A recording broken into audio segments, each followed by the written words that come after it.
Hello. Hello. Mayam. Mayam ay say amuka mayam hi reko. Asige say hi reko to bunya param diko. Asige mi sing sana ko gi video say nga ko gi may din na mi sing sana ko. Mayam hi di kay no mayam hi di kay no bang no no iyo ko mayam. Ado na say hello hi sun ko kito bunya. Kay gi no mayam no man ay say ikai bunya ba mayam say hi ko. Mo say gi sum video yang ko ado mo na mayam hi kay no mayam sum hi li na sum may no no pa ko. Ado mayam to si mayam gi wari say mo ja so hi sun ko ko gi iron ni na ako na hello guys ka hamdo ngai din na ko isa gi maron ngang jeni gi na ko. Isa gi maron ngang mo na ko comfortable o ya na ko di mayam sum hai lore ko ado mayam noi di nok na ka no mo ya nok na rasu ngasi video so ko requested video ni ai ngonda personal na picture thabirak pani ngonda tawbiro waina kasino hana tawra chapani na ko ado di campaign peng ngang tabida ngasi video se hauna ba tawra si ai ko hozik makeup tawdu mamangda moisturizer ba lawra la aga taizer re aduga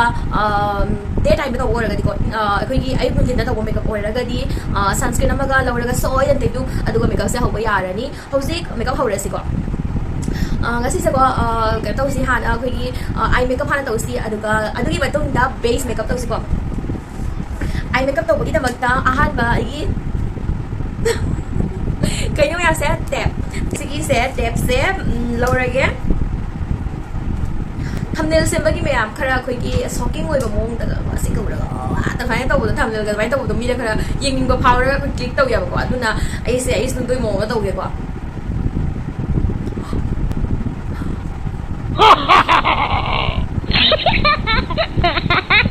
sige sa mayam horin ay thumbnail da hap to ni ko ado mayam ay to yo post sing to karam na phajani karam ba hap ge mayam comment da hero hazik phagi su phagi ni ko hazik serious na si ko samaya tip na pasina ko gi eye makeup to hon basiga to basiga ko ya lai hal gai tare beginner sing gi oina ko samaya napsa na tham basine ko na idea ma sum phang ngam ya ko gi eye makeup se asigi boundary sigi manung da thamdoi ni haina ko gi dugum ba idea ma phang bani na eye makeup to ko khan lai hal lidina ko ado hazik ai tip se ai jan power di pat launa se ka thak kidro bani ba ma ke ti gi ni ba ko to hazik napage tip se sida na piso mai na som da su chap chana nap to ni ko ma pa chana na ko na traga di ko eye makeup to amana mathak ka khan thani amana makha ka khan thani yeng matam na manager di phajade na ko aduna sumai na cha mana na yengo mana ni jen na yengo ka dai ki ma pa na thri rai na ko aduga som da su na piro ai na pa la ge ko hauzik piso mana yes ko ngasi se ko ki piso yak pa se eyeshadow da yes ko ai stay pai maram di ko me som ge phamda hojik hojik se koi eyebrow kit leida ba eyebrow product lei da ba hojik beginner sing gi oira ga di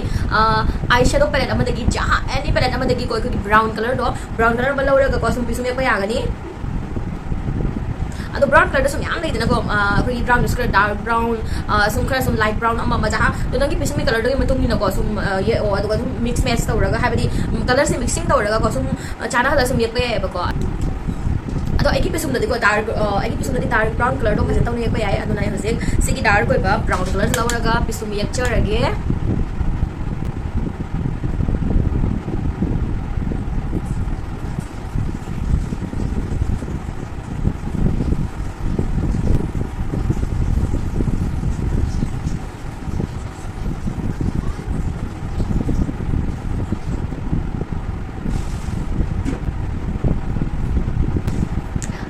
mayam asina so sum yek ai ko akhi brown color oira ga lore ba ko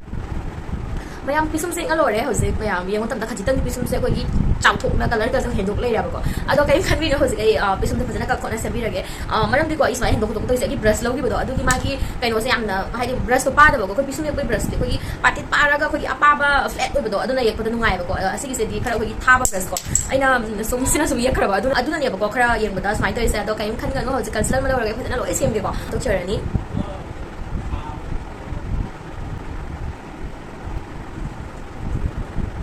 hauzik pisum se ka asiko ai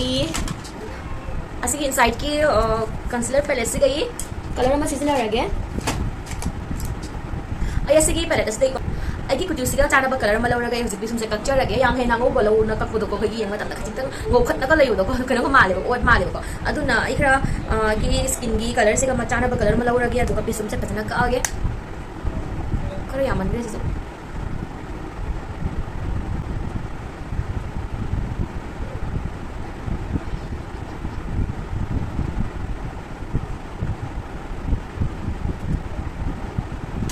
mayam hojik pisum se kakna se me asam pisum ani khena ba se yengbiyu ado song ki se takna ko se maga lakcharage hojik pisum me na lore ko hojik eye makeup to ris ko eyeshadow thaju mamang da khoi mit se ko base ba tharam ba se amna mathau tai ba duna concealer ma lawraga mit mathak se tairaga khoi concealer ma lawraga mit mathak se tai birani fajana base ama thabiramani asimaina thabagi maram diko asina ikoi eyeshadow do tharaka doriba color do ko faja da na mayek sengna phudo ani ba ko phudo ga fajagani ikoina sumaina ama tai da bita direct found sorry ikoina ko sumaina base ka mata thada bita direct eyeshadow thadan ma taraga di ikoi eyeshadow gi color do machu do kisu phudo ngam moya ba ko fajaroi ba do ko eyeshadow gi magi leijari ba color do phudo ngam moi fajaroi aduna se sumaina base ama tharam ba se amna darkar dai song bitasu jaha angauba machugi mathakta color tharadi me am khangiyoni ko patata na phudopa ngami ko aduna khara angauba color thabiu sumaina mi mathaka thabase sile blend tawro solo re ko asigi set to bagi darkar tai ko set to bagi direct ekoina set to bagi direct ekoina color thajan mata argadi blend ore ko hom ma da ko ina salaga layani ba color do aduna asigi set to bagi damakta white and white gi eyeshadow palette ni lawi base da angauba color ma yaru ko sigi chanon ma joy kari wase colors lawrani lawraga ma'am set तब से को अखोगी eyeshadow da sum yaur tro light color anguba gumba kai gumba matte oi ta ba ko adoi color do na sumaina sum set tawai ai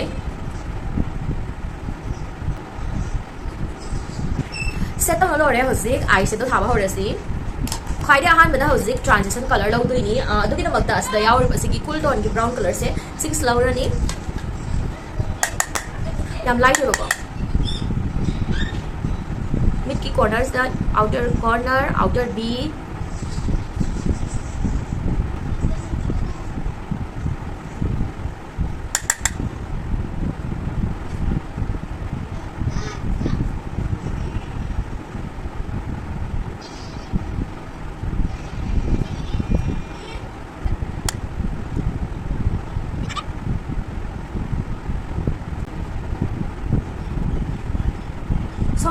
chán tàu ni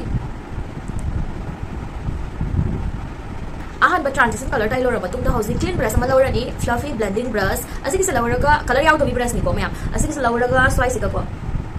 se line udana ba harsh line ta udana ba mana blend to udani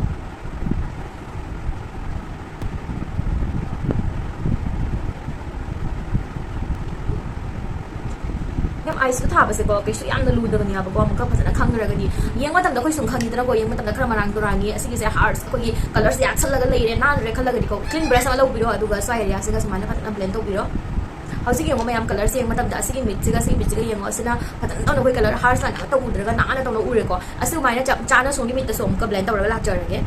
mayam eyeshadow palette on dore maram di aina pamba color do sigi eyeshadow se yaw do ko aduna sigi brown color se ka dark ko brown color se ahan me lo hi white and white ki palette ni asina NY ki palette ni dark brown color sorry brush se ona gre me asi brush lo ko dabna te ko magi shape se ko ko gi amaduna ko gi round agi fluffy blending brush ni ko ado sina ko gi khitang flat ki mong da ko fluffy ni but magi shape se ngo smaina khitang pakha base goal round oi da ba ko mas khitang pakha base na sina kai no ha da ko gi sai area se ga color tai dunia ko smaina sigi ngo sigi smaina se gi crease area se ko adu ga corner ga asina tai ra ga ni color se phajana hendok ta bi da ko amada amada design ta bi da mai aina tai ga da ba apamba tai ga da ba jaga do adu ga color se tai ba phajana ngami aduna khara brush se gi sum thau tai mayam koina corner tai ba matam ama corner tai ba matam color se ko jo ba thi eye brush na lawra tai ba tar ga di eyeshadow to kai na lo ya ba ko loi tai shan ni ba ko tai da ba jaga do du tai ra ni ba ko aduna asigumba brush ama lawre ko lawra ga ai sigi dark brown color se sigi se lawre color se bhajan tauna tandok pirani aduga sumaina b gi shape ta ahan bada color se sumaina lawra ga sum tham doi ni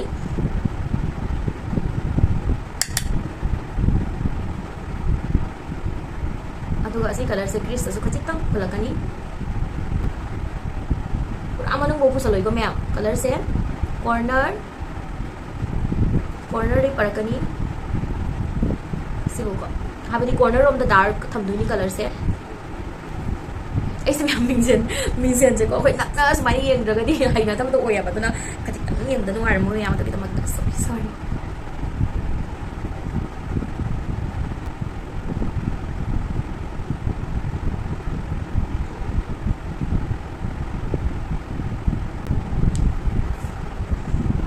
hꯧzik mayam ai sumai tai re ko tai re aduga chap manana som mi ta som tai rani houzik mayam amuka ai eyeshadow palette sa ondhorani maram dei black color houzik mathau tai ba ko black color dos tai yaw dawani na eyeshadow palette sem ko ondhorani houzik lo dui sana Mars ki eyeshadow palette ni houzik mayam amuka eyeshadow palette ase ondhore e maram dei houzik black color ma mathau tai ba ko black color dos yaw damina step lawrani phadana kan thoni dark color lo tam da always section view ba ko color se dak law na mayam lo san laga section view kanu ahan badana traga di dark color se khoi tai lo raga khoi blend to tam da napsan na lei raga di go blend to da wa ga ni aduna color se yani kai lit na ta lo raga phata na thana kan hu piraga color se apply to view same mai na houzik to ba mong do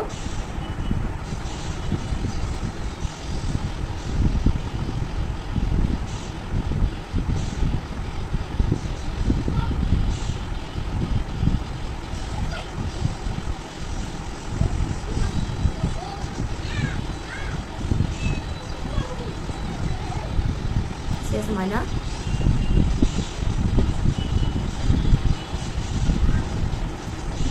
song with the so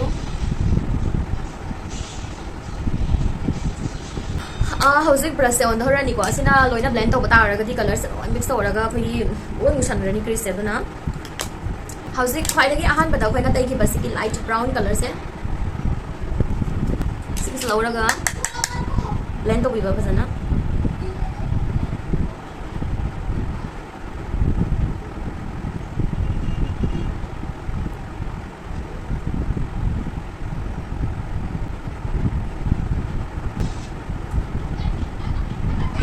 houzik simmer se ramala orani houzik eyeshadow palette se change to re houzik lo te sena koi blue color ki simri shade asi logo ki tamang su myam brush se on hopa ki darkar tai ko simri shade logo se ki smai to ba brush se ko si color se lo se ko asi ki blues to se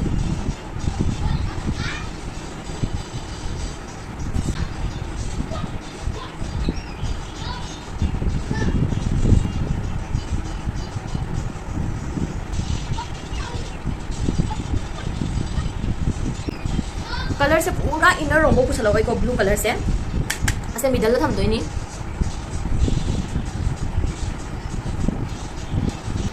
simmer se tai lo ra matung da muka hana se ki black color se lawra ni do corner on da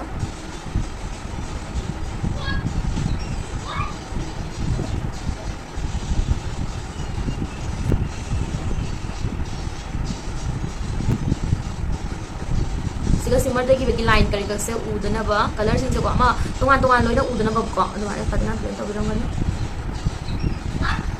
brush color yaw da ba anan ba lo raga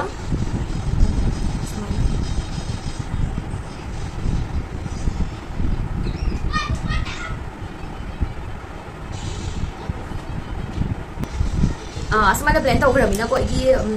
shade se ka tang ko gi fade ore aduna mana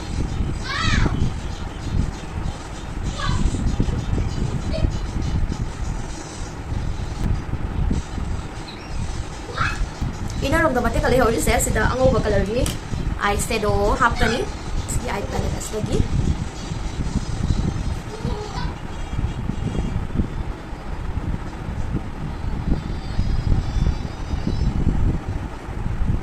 angoba se sigi eyeshadow se pigmented oide aduna na poyade ado rasu sum hauji ko sikidi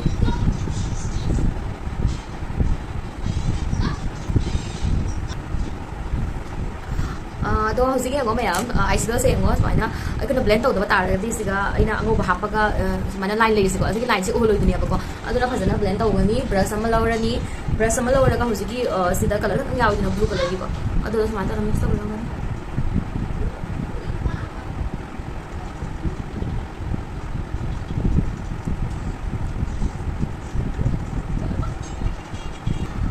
mayam song mit se lore hauzik ai song mit ta tawra la age mit khas se ko na to si ko song ki tawra la age mayam asigi ango boina corner da hap ki bai se do se ko ki pigmented oi da bagi maram na color se patna me se ma fu ko ngam bre ko aduna hauzik ai song mit ta ko kai doni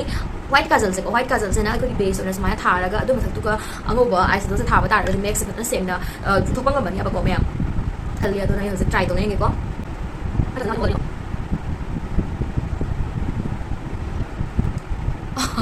ꯌꯥꯝ ꯈꯪꯗꯦ ꯌꯥꯗꯣꯏꯔꯥ ꯌꯥꯔꯣꯏꯗꯣꯏꯔꯥ ꯑꯗꯣ eyeshadow ꯁꯦ ꯀꯔꯤꯒꯨꯝꯕ ꯌꯥꯝ ꯐꯖꯅ ꯄꯤꯒꯃꯦꯟꯇꯦꯗ ꯑꯣꯏꯕ ꯇꯥꯔꯒꯗꯤꯀꯣ ꯑꯁꯤꯒꯤꯁꯦ ꯂꯥꯏꯕꯀꯣ ꯁꯤꯁꯦ ꯌꯥꯝ ꯄꯥꯎꯗꯔꯤ ꯑꯣꯏꯔꯝꯃꯦꯕꯀꯣ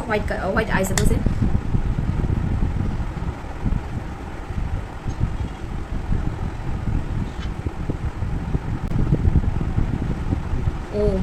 mayam yengo somgi mit ka ya tagi base kam mek se no uyo yengo mayam somgi no white tagi ba eyeshadow se mayam pigmented oi da ba dagi hoji color se am ta yek ta bhai ta ore ba ko ado somgi se ne yengo ina kajal ye yek ba na ngoro ko leire ado yeng si se kya jam stay to ba ta ba ina ko ado hoji se ngo bo se ha pe ko ngo bo se ha pa matung da som ta oi ba mai na ko same asigi blue color se laura ga line se udana ba so sana line ko ise udana ba ano na blend ta wi ra ko Hojik puro loy bada clean brush sama lawraga sumaina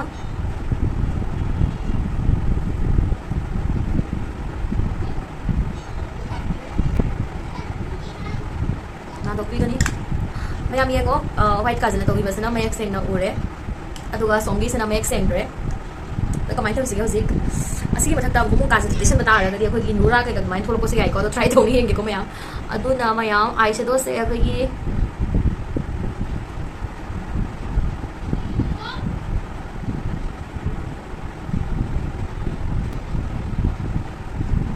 yadi yadi mani mayam ado mayam beginner sing ge oiragadi sumaina ko tobi gano ko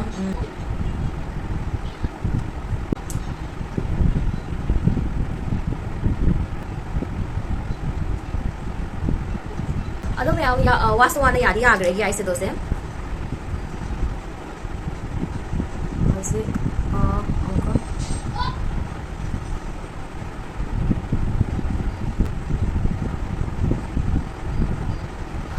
mayam waswana yadi agre ko aduna eyeshadow se pharaga di khoi eye makeup to wona masi yamna nungai easy oihali aduga pigmented oidaba phatraga di sina bada nungai de aduna lei matam da khara yenga lobi waba ko agi se asigi palette se ko phadi phaiye ba ko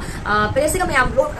phau hai badi mayam yadi dana ko ama di suma khoi powdery oiba khoi pa yaw bani asigi se mayam lei ba se ka phapura bani ko ina yam season da ba ko na smile dark blue color khari ka se season area ba ko mayam ai video sunguram gani asigi palette se day to night palette haine iya ba ko my combo la bani ko amana warm color la gani aduga amana sigi cool color on the la iya ba ko sigi se asida ko mayam ayam color pura mak phai ko but asigi angoba se ga de color amani ye try go tawdri ba mayam adoni mayam ado Kasi video se wasunga gang tawbani na fazana detail se ina khara su kuina jangre ado mayam eyeshadow se ko khoi beginners ni oiraga di ko asuk chamai ko tongan lei bai mathau ta de ko eyeshadow khoi gi hoji ta nauna sum tamako oiraga di ko ado mong color sum pamba mong color sum try tong go oiraga di khoi gi palette acha phangi de na ko palette acha da colorful oi ba lo oina color yaw ba eyeshadow palette ama kadang da invest tawbiu ase mayam siga leina tawbi mathau ta de ko ai di sum mayam sum video se mani da ai gi sum mathau ta mayam adu nai ase gi lei bani tongan lei bani ado ai ahan ba ina video ga sem di mamang da ahan ba ina eyeshadow palette ai gi khoi gi Jacqueline the Hill palette adu gi do oi hi mayam adu ko color pro oina suna ya adu gi eyeshadow palette adu da gi ni ai eyeshadow kari ga thaba khot patam gi do mayam ado hojik makeup sa horasi yam ngang da vida yam ngang gre video se yam sang ani but mayam asigi video se ina detail la haibani na mayam su kana ga ina thali eyeliner yes adu ga depth se lo to si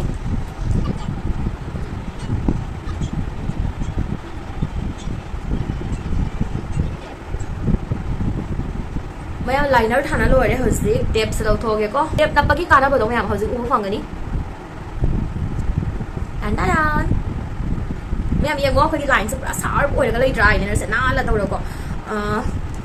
som se lo thoge ko humang so re mayam yeng so hojik mayam face makeup ubu hawrasi adai makha da to li ba color kai ka se ko tisu ma lo ra phazana ahan ba da tai thoni adai hawrasi makeup se mu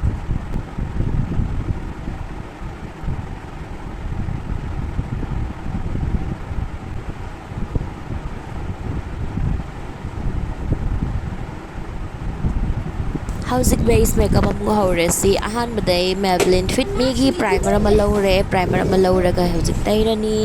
primer se tailor matung da howzik ai color corrector ne tawriba se ado ai camera se on ta hodre ba ko duna taibagi ki clip to yaramre maramdi camera se on ta hodabagi orange color ama lawraga gi khara pigmentation area khara dark lei dark oi ba jaga ama masindu loina ina color corrector ama lawra orange color ama lawra ga taire ga khutna sum blend tawjare ꯑꯗꯨꯒꯤ ꯃꯇꯨꯡꯗ ꯍꯧꯖꯤꯛ colour ꯀꯔꯦꯛꯇꯔꯗꯨꯒꯤ ꯃꯊꯛꯇꯨꯒ direct ꯑꯩꯈꯣꯏꯅ foundation ꯊꯥꯕ ꯌꯥꯗꯦꯗꯅꯀꯣ ꯑꯗꯨꯃꯥꯏꯅ ꯊꯥꯔꯒꯗꯤ ꯑꯩꯈꯣꯏꯒꯤ ꯐꯥꯎꯟꯗꯦꯁꯟꯒꯤ ꯀꯂꯔꯗꯣ change ꯇꯧꯔꯛꯀꯅꯤ ꯑꯗꯨꯅ ꯃꯊꯛꯇ ꯈꯨꯝꯕꯤꯔꯝꯕꯒꯤꯗꯃꯛꯇ ꯑꯩꯒꯤ ꯁ꯭ꯀꯤꯟ ꯒꯤ ꯀꯂꯔꯁꯤꯒ ꯆꯞ ꯃꯥꯟꯅꯕ ꯀꯟꯁꯤꯂꯔ ꯑꯃ ꯂꯧꯔꯦ ꯏꯟꯁꯥꯏꯠ ꯀꯣꯁꯃꯦꯇꯤꯛꯀꯤ ꯀꯟꯁꯤꯂꯔ ꯄꯦꯂꯦꯠꯇꯣ ꯑꯗꯨꯒꯤꯗꯣ ꯂꯧꯔꯅꯤ ꯂꯧꯔꯒ ꯂꯦꯌꯔ ꯑꯃꯈꯛ ꯑꯁꯨꯃꯥꯏꯅ ꯇꯩꯕꯤꯔꯝꯃꯅꯤ ꯑꯗꯨꯒ ꯕ꯭ꯌꯨꯇꯤ ꯕ꯭ꯂꯦꯟꯗꯔ ꯑꯃ ꯂꯧꯔ ꯐꯖꯅ ꯕ꯭ꯂꯦꯟ ꯇꯧꯊꯣꯛꯆꯔꯅꯤ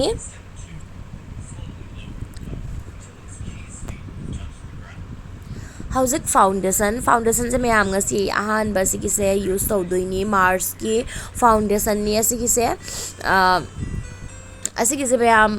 ꯑꯩ ꯇꯣꯉꯥꯟꯅ ꯚꯤꯗꯤꯑꯣ ꯁꯦꯝꯃꯛꯀꯦꯀꯣ ꯀꯃꯥꯏꯅ ꯇꯧꯕ ꯐꯕ꯭ꯔꯥ ꯐꯠꯇꯕ꯭ꯔꯥ ꯑꯃ ꯖꯍꯥ ꯇꯧꯕꯗꯣ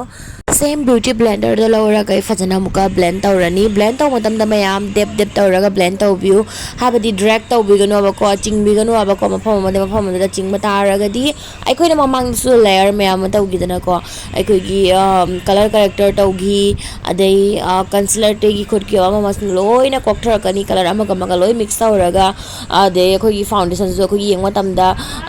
ꯏꯚꯦꯟ ꯑꯣꯏꯅ ꯑꯝꯇ ꯃꯥꯟꯅꯔꯣꯏ ꯃꯔꯥꯡ ꯇꯨꯔꯥꯡꯉ ꯂꯩꯅꯤ ꯐꯖꯅ ꯕ꯭ꯂꯦꯟ ꯑꯣꯏꯔꯣꯏ ꯑꯗꯨꯅ ꯕ꯭ꯌꯨꯇꯤ ꯕ꯭ꯂꯦꯟꯗꯔꯁꯦ ꯄꯥꯏꯔꯒ ꯑꯣꯟꯂꯤ ꯗꯦꯞ ꯇꯧꯅ ꯊꯥꯗꯣꯏꯅꯤ ꯖꯁ ꯗꯦꯞ ꯇꯧꯕꯤꯌꯨ ꯑꯗꯣ ꯃꯇꯣꯝꯇ ꯁꯨꯝ ꯕ꯭ꯂꯦꯟ ꯑꯣꯏꯖꯗꯣꯏꯅꯦꯕꯀꯣ ꯖꯁ ꯗꯦꯞ ꯇꯧꯕꯤꯌꯨꯀꯣ ꯗ꯭ꯔꯦꯛ ꯇꯧꯕꯤꯒꯅꯨ ꯆꯤꯡꯕꯤꯒꯅꯨ ꯐꯖꯅ ꯕ꯭ꯂꯦꯟ ꯇꯧꯔꯕ ꯃꯇꯨꯡꯗ ꯍꯧꯖꯤꯛ ꯑꯩ ꯂꯨꯖ ꯄꯥꯎꯗꯔ ꯑꯃ ꯂꯧꯔꯒ ꯑꯟꯗꯔ ꯑꯥꯏ ꯑꯦꯔꯤꯌꯥꯁꯤꯡꯗꯨꯒ ꯑꯩꯅ ꯁ꯭ꯄꯟꯁꯇꯨꯒꯤ ꯃꯇꯦꯡꯅ ꯐꯖꯅ ꯈꯖꯤꯛꯇꯪ ꯄꯦꯛ ꯇꯧꯅ ꯊꯝꯕꯤꯔꯦ ꯑꯗꯨꯒ ꯃꯥꯏꯒꯤ ꯑꯇꯣꯞꯄ ꯑꯦꯔꯤꯌꯥꯁꯤꯡꯁꯤꯁꯨ ꯂꯨꯖ ꯄꯥꯎꯗꯔ ꯂꯧꯔꯒ ꯑꯩ ꯐꯖꯅ ꯇꯧꯅ ꯁꯦꯠ ꯇꯧꯔꯦ ꯂꯨꯖ ꯄꯥꯎꯗꯔ ꯂꯧꯕ ꯃꯇꯝꯗ ꯌꯥꯝꯅ ꯌꯦꯡꯅꯀꯣ ꯌꯥꯝꯅ ꯍꯦꯚꯤ ꯌꯥꯝꯅ ꯀꯟꯅ ꯍꯦꯟꯅ ꯂꯧꯁꯟꯒꯅꯣꯕꯀꯣ ꯈꯖꯤꯛꯇꯪ ꯕ꯭ꯔꯁꯂꯧꯔꯒ ꯐꯖꯅ ꯀꯟꯊꯣꯛꯄꯤꯔꯣ ꯑꯦꯛꯁꯦꯁ ꯄ꯭ꯔꯣꯗꯛꯁꯤꯡꯒ ꯂꯣꯏꯅ ꯆꯠꯍꯟꯈ꯭ꯔꯣ ꯑꯗꯨꯒꯤ ꯃꯇꯨꯡꯗ ꯁꯦꯠ ꯇꯧꯕꯤꯌꯨ ꯍꯧꯖꯤꯛ ꯅꯣꯁ ꯀꯣꯟꯇꯣꯔ ꯇꯧꯕꯁꯦ ꯃꯌꯥꯝ ꯑꯩꯅ ꯐꯖꯅ ꯎꯍꯟꯕꯅꯤ ꯃꯌꯥꯝ ꯅꯣꯁ ꯀꯣꯟꯇꯣꯔ ꯇꯧꯕꯒ ꯇꯧꯗꯕꯒꯁꯦ ꯃꯌꯥꯝ ꯀꯌꯥꯝ ꯈꯦꯠꯅꯩ ꯌꯦꯡꯉꯣ ꯁꯤꯒꯨꯝꯕ ꯕ꯭ꯔꯁ ꯀꯣ ꯈꯖꯤꯛꯇꯪ ꯑꯩꯈꯣꯏꯒꯤ ꯁꯨꯃꯥꯏꯅ ꯐ꯭ꯂꯐꯤ ꯑꯣꯏꯕ ꯈꯖꯤꯛꯇꯪ ꯑꯩꯈꯣꯏꯒꯤ ꯅꯥꯇꯣꯟꯁꯤꯗ ꯐꯤꯠ ꯑꯣꯏꯕ ꯕ꯭ꯔꯁ ꯑꯃ ꯀꯣ ꯈꯔ ꯃꯆꯥ ꯑꯣꯏꯔꯞ ꯇꯧꯕ ꯕ꯭ꯔꯁ ꯑꯃ ꯂꯧꯔꯒ ꯁꯨꯃꯥꯏꯅ ꯇꯩꯕꯤꯌꯨ ꯅꯥꯇꯣꯟꯒꯤ ꯈꯔ ꯍꯥꯏꯕꯗꯤ ꯁꯦꯗꯣ ꯇꯥꯕ ꯃꯐꯝꯗꯣ ꯑꯗꯨꯒ ꯃꯌꯥꯝ ꯑꯩꯅ ꯇꯧꯔꯤꯕ ꯖꯒꯥ ꯑꯁꯤꯗ ꯁꯨꯃꯥꯏꯅ ꯇꯧꯕꯁꯤꯅ ꯑꯩꯈꯣই ꯅꯥꯇꯣꯟꯁꯦ ꯌꯦꯡꯉꯣ ꯃꯌꯥꯝ ꯎꯕ ꯃꯇꯝꯗ ꯑꯩꯈꯣꯏ ꯈꯔ ꯇꯨꯝꯅ ꯃꯥꯜꯂꯦꯗꯅꯀꯣ ꯑꯗꯨꯒ ꯀꯣꯟꯇꯣꯔ ꯇꯧꯒꯗꯧꯔꯤꯕ ꯑꯦꯔꯤꯌꯥꯁꯦꯀꯣ ꯃꯌꯥꯝ ꯑꯩꯈꯣꯏꯒꯤ ꯃꯥꯏꯒꯤ ꯈꯖꯤꯛꯇꯪ ꯑꯩꯈꯣꯏꯒꯤ ꯗꯦꯞ ꯂꯩꯕ ꯃꯐꯝꯁꯤꯡꯗꯣ ꯈꯖꯤꯛꯇꯪ ꯀꯨꯠꯊꯕ ꯈꯖꯤꯛꯇꯪ ꯃꯃꯤ ꯇꯥꯕ ꯃꯐꯝꯗꯣ ꯑꯗꯨꯒꯤ ꯖꯒꯥꯁꯤꯡꯗꯨꯅꯤ ꯃꯌꯥꯝ ꯀꯣꯟꯇ꯭ꯔꯣꯜ ꯇꯧꯗꯣꯏꯁꯦ ꯑꯗꯨꯒ ꯇꯧꯕꯗꯨꯅ ꯑꯩꯈꯣꯏꯒꯤ ꯅꯦꯆꯔꯦꯜ ꯃꯥꯟꯕꯀꯣ ꯑꯗꯨꯅꯦꯕꯀꯣ ꯑꯗꯣ ꯁꯨꯃꯥꯏꯅ ꯇꯧꯅ ꯑꯩ ꯀꯣꯟꯇ꯭ꯔꯣꯜꯁꯦ ꯇꯧꯔꯦ ꯑꯗꯨꯒ ꯅꯥꯇꯣꯟꯒꯤ ꯁꯨꯃꯥꯏꯅ ꯁ꯭ꯋꯥꯏ ꯑꯦꯔꯤꯌꯥ ꯀꯩꯀꯛꯁꯤꯗ ꯂꯣꯏꯅ ꯑꯁꯨꯃꯥꯏꯅ ꯇꯩꯕꯤꯔꯝꯃꯅꯤ ꯃꯌꯥꯝ ꯌꯦꯡꯉꯣ ꯇꯧꯕꯒ ꯇꯧꯗꯕꯒ ꯈꯦꯠꯅꯕꯗꯣ ꯁꯨꯝ ꯌꯦꯡꯕꯤꯌꯨ ꯑꯗꯨꯒꯤ ꯃꯇꯨꯡꯗ ꯑꯩ ꯃꯥꯏꯒꯤ ꯑꯇꯣꯞꯄ ꯑꯦꯔꯤꯌꯥꯁꯤꯡꯗꯁꯨ ꯈꯔ ꯍꯥꯏꯔꯞꯀ ꯀꯣꯟꯇ꯭ꯔꯣꯜ ꯇꯧꯕꯤꯔꯝꯒꯅꯤ ꯑꯩꯈꯣꯏꯒꯤ ꯗꯕꯜ ꯆꯤꯟ ꯂꯩꯕ ꯑꯗꯩ ꯆꯥꯏꯔꯨꯝꯒ ꯈꯔ ꯁꯨꯝ ꯆꯥꯎꯕ ꯈꯣꯠꯄ ꯑꯃ ꯁꯨꯝ ꯃꯥꯏꯒꯤ ꯑꯦꯔꯤꯌꯥ ꯑꯗꯨꯝ ꯂꯩꯗꯅꯀꯣ ꯃꯌꯥꯝ ꯈꯔ ꯁꯨꯝ ꯁꯦꯞ ꯄꯤꯅꯤꯡꯕ ꯃꯑꯣꯡꯗꯀꯣ ꯁꯨꯝ ꯄꯤꯕ ꯌꯥꯏ ꯑꯗꯨꯒ ꯁꯨꯝ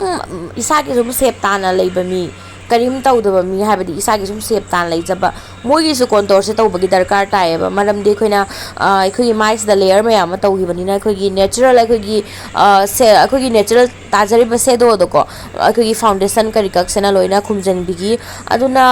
ꯀꯣꯟꯇꯣꯔꯁꯦ ꯗꯔꯀꯥꯔ ꯇꯥꯏ ꯇꯧꯕꯒꯤ ꯀꯣꯟꯇ꯭ꯔꯣꯜ ꯇꯧꯈꯤꯕꯒꯤ ꯍꯦꯛ ꯃꯈꯥꯗꯨꯒꯀꯣ ꯂꯨꯖ ꯄꯥꯎꯗꯔ ꯑꯃ ꯂꯧꯔꯒ ꯑꯁꯨꯃꯥꯏꯅ ꯇꯩꯕꯤꯔꯝꯃꯦ ꯍꯥꯏꯂꯥꯏꯇꯤꯡ ꯈꯖꯤꯛꯇꯪ ꯇꯧꯕꯤꯕꯒꯤꯗꯃꯛꯇꯀꯣ ꯀꯣꯟꯇ꯭ꯔꯣꯜꯁꯤꯁꯨ ꯃꯌꯦꯛ ꯁꯦꯡꯅ ꯎꯔꯦꯗꯅꯀꯣ ꯍꯧꯖꯤꯛ ꯕ꯭ꯂꯁꯁꯦ ꯈꯖꯤꯛꯇꯪ ꯅꯣꯛꯐꯦꯠ ꯇꯧꯔꯒ ꯕ꯭ꯂꯁ ꯊꯥꯕꯤꯌꯨ ꯑꯗꯨꯅ ꯑꯩꯈꯣꯏꯒꯤ ꯑꯩꯈꯣꯏ ꯕ꯭ꯂꯁ ꯊꯥꯒꯗꯧꯔꯤꯕ ꯖꯒꯥꯗꯣ ꯄꯨꯔꯥꯗꯨꯒ ꯇꯥꯅ ꯂꯩꯕꯅꯦꯕꯀꯣ ꯑꯩꯈꯣꯏ ꯌꯦꯡꯕ ꯃꯇꯝꯗꯁꯨ ꯈꯔ ꯑꯩꯈꯣꯏꯒꯤ ꯃꯥꯏꯁꯦꯈꯔ ꯂꯤꯐꯇꯦꯠ ꯑꯣꯏꯅ ꯎꯒꯅꯦꯕꯀꯣ ꯑꯗꯨꯅ ꯑꯁꯨꯃꯥꯏꯅ ꯈꯖꯤꯛꯇꯪ ꯀꯩꯅꯣ ꯇꯧꯔꯒ ꯊꯥꯕꯤꯌꯨ ꯕ꯭ꯂꯁꯁꯦ ꯍꯧꯖꯤꯛ ꯃꯤꯠ ꯃꯈꯥꯗ ꯑꯃꯨꯛ ꯇꯧꯔꯁꯤꯀꯣ ꯃꯤꯠ ꯃꯈꯥꯗ ꯑꯍꯥꯟꯕꯗꯀꯣ ꯈꯔ ꯁꯤꯒꯤ ꯕ꯭ꯔꯥꯎꯟ ꯀꯂꯔꯁꯦ ꯗꯥꯔꯛ ꯕ꯭ꯔꯥꯎꯟ ꯀꯂꯔꯁꯦ ꯂꯧꯔꯒ ꯑꯍꯥꯟꯕꯒꯤ ꯁꯨꯃꯥꯏꯅ ꯇꯩꯔꯅꯤ ꯄꯨꯔꯥ ꯏꯅꯔ ꯀꯣꯔꯅꯔ ꯔꯣꯝꯐꯥꯎ ꯄꯨꯁꯜꯂꯣꯏꯀꯣ ꯑꯗꯨꯒꯤ ꯃꯇꯨꯡꯗ ꯁꯤꯒꯤ ꯕ꯭ꯂꯦꯛ ꯀꯂꯔꯁꯦ ꯂꯧꯔꯒ ꯑꯣꯟꯂꯤ ꯀꯣꯔꯅꯔ ꯔꯣꯝꯗ ꯃꯤꯠ ꯃꯈꯥꯒꯤ ꯃꯌꯥꯝ ꯑꯩꯅ ꯇꯩꯔꯤꯕ ꯖꯒꯥꯁꯦ ꯌꯦꯡꯕꯤꯌꯨ ꯃꯌꯥꯝ ꯑꯁꯤꯗꯇꯅꯤ ꯇꯩꯗꯣꯏꯁꯦ ꯏꯅꯔꯣꯝꯗ ꯑꯝꯇ ꯄꯨꯁꯜꯂꯣꯏꯀꯣ ꯑꯗꯨꯒ ꯀꯂꯔ ꯌꯥꯎꯗꯕꯤꯗ ꯁꯤꯒꯤ ꯀ꯭ꯂꯤꯟ ꯕ꯭ꯔꯁ ꯂꯧꯔꯒ ꯐꯖꯅ ꯑꯃꯨꯛꯀ ꯕ꯭ꯂꯦꯟ ꯇꯧꯕꯤꯔꯝꯃꯅꯤ ꯕ꯭ꯂꯦꯟ ꯇꯧꯕꯁꯦ ꯌꯥꯝꯅ ꯃꯔꯨ ꯑꯣꯏꯀꯣ ꯃꯌꯥꯝ ꯑꯗꯨꯅ ꯑꯦꯅꯤ ꯀꯂꯔ ꯑꯩꯈꯣꯏꯅ ꯇꯩꯕ ꯃꯇꯝꯗ ꯕ꯭ꯂꯦꯟ ꯐꯖꯅ ꯇꯧꯕꯤꯔ ꯆꯠꯄꯤꯌꯨ How's white kajal ama laure white kajal ama laura sumaina inner room da khachitang yekpirani akhoi gi eyeshadow se phaba yam pigmented oiba oragadi asigi white kajal taiba gi su darkar ta de ko ado ngasi gi eyeshadow ango ma chu eyeshadow se khar pigmentation je wat leba ko powder yam oiba ko aduna ina white kajal hana tairaga adugi mathak tuga ango ba eyeshadow do hapani inner corner da aina yekibado mayam green kajal ni ko aina logi badana NYB gi green kajal ni adugi matungda hojik brow bone da highlighter tawbirani hojik makeup sa loirak tore lipstick la lips hojik lip liner ko lip liner gi damakta eyeshadow da gi na eyeshadow aina tharakadoriba lipstick color se ga sum kharim chana ga daba ko color ma lauraga lip liner oina lip boundary adu yakchare mayam lipstick ki matung ina khoi gi lip liner su tai dunia ba ko aduna mong makhan lei taba taraga di eyeshadow palette amada gi laura sina biu yam phajana yabani mayam makeup se lore mid se khara dark thamani da hojik lipstick se nude tom na thamme maram di asmai da ko khoi gi mid ta khara dark thamaga di lipstick se khara chamna thambiu aduga lips se khara ke toraga di hana thamaga di mid se chamna thambiu ko adumai asmai to bosne khoi makeup se na ukha jahali balance look ama phangi hojik ai mascara toraga adai pa hapaga lage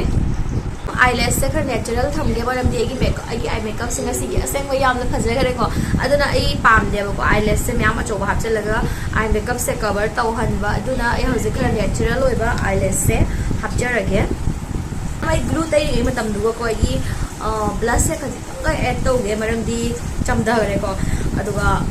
ai blush thaba kyam pam di myam agi video dei khang mai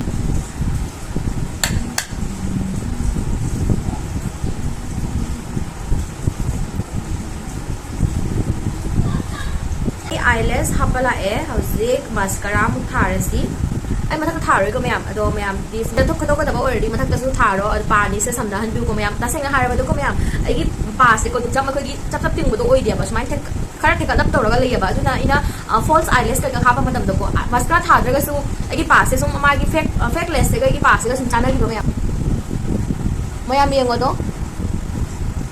yengo do ai gi fake eyelash to ga ai gi natural eyelash se ka ko sumai na chana ki ba ko sumai na sum chana ki ba ko mayam aduna ai eyelash curler kai ga sina ba gi mathau ta de pa chap chap ting leibo orga di ko mayam eyelash curler ro chapi raga dei sumai na false eyelash kai se hapiu ai gi di mathau ta de haptre aduga hojik sei ka tai sa thok da lai ta bani na ai mascara se mathak tai roi ge ko maram di ai gi ka lash se mayam ko mo chan raga di ko mo next ai am tutorial to mo tam tam ka cham khona to na clean to do talle do na ai mathak tai roi ge mi khada tai rage mit bakagi pada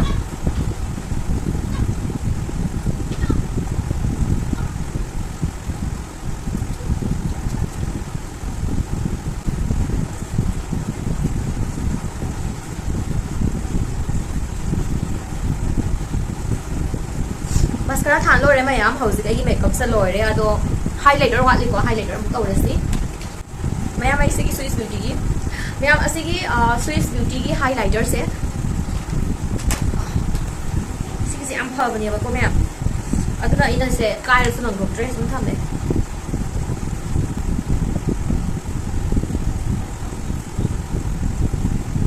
sigi highlighter se mayam tayo am lokai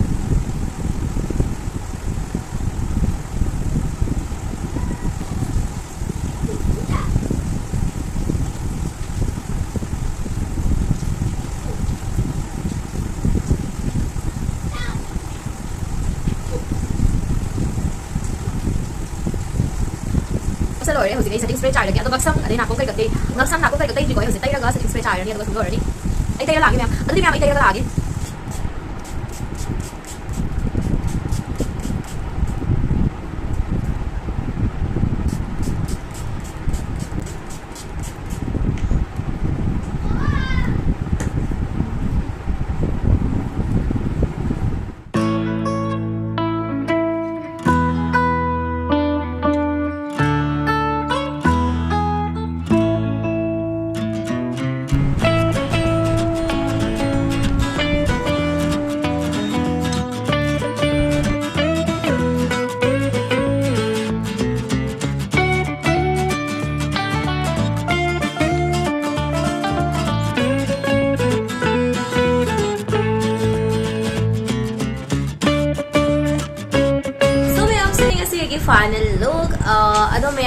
ꯑꯩꯁꯦ ꯀꯣ ꯃꯌꯥꯝ ꯑꯩꯒꯤ video ꯁꯨꯝ ꯌꯦꯡꯕ ꯑꯣꯏꯔꯗꯤ ꯈꯪꯉꯣꯏ ꯑꯩꯁꯦ ꯀꯣ ꯃꯌꯥꯝ ꯑꯩꯈꯣꯏꯒꯤ ꯑꯁꯤꯒꯨꯝꯕ ꯑꯩꯈꯣꯏꯒꯤ ꯗꯥꯔꯛ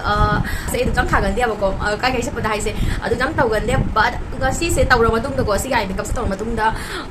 ꯑꯁꯦ ꯔꯤꯌꯦꯜ ꯐꯦꯁ ꯇꯨ ꯐꯦꯁ ꯌꯦꯡꯕ ꯃꯇꯝꯗ ꯃꯌꯥꯝ ꯑꯗꯨꯛꯀꯤ ꯃꯇꯤꯛ ꯐꯖꯔꯝꯃꯦ ꯑꯥꯏ ꯃꯦꯀꯞꯁꯦ ꯑꯗꯣ ꯊꯦꯡꯛ ꯌꯨ ꯁꯣ ꯃꯆ ꯑꯁꯤꯒꯤ ꯑꯥꯏ ꯃꯦꯀꯞꯁꯦ ꯑꯩꯉꯣꯟꯗ ꯊꯥꯕꯤꯔꯛꯄꯒꯤꯗꯃꯛꯇ ꯑꯗꯣ ꯑꯩ ꯃꯊꯪꯗꯗꯤ ꯑꯩ ꯑꯁꯤꯒꯤ ꯃꯦꯀꯞꯁꯦ ꯇꯧꯔꯒ ꯁꯣꯏꯗꯅ ꯆꯠꯀꯅꯤ ꯄꯥꯔꯇꯤꯗ ꯈꯪꯗꯦ ꯑꯃꯗ ꯈꯪꯗꯦꯀꯣ ꯑꯗꯣ ꯃꯌꯥꯝꯁꯨ ꯁꯣꯏꯗꯅ ꯇ꯭ꯔꯥꯏ ꯇꯧꯅ ꯌꯦꯡꯉꯨ ꯁꯤꯒꯤꯁꯦ ꯌꯥꯝꯅ ꯐꯖꯩꯌꯦꯕꯀꯣ ꯑꯗꯣ ꯃꯌꯥꯝꯁꯨ ꯇ꯭राꯏ ꯇꯧꯅ ꯌꯦꯡꯉꯣ ꯑꯗꯨꯒ ꯃꯌꯥꯝ ꯌꯥꯝ ꯉꯥꯡꯉꯔꯣꯏꯒꯦꯀꯣ ꯉꯁꯤꯒꯤ ꯚꯤꯗꯤꯑꯣꯁꯦ ꯌꯥꯝ ꯁꯥꯡꯉꯦ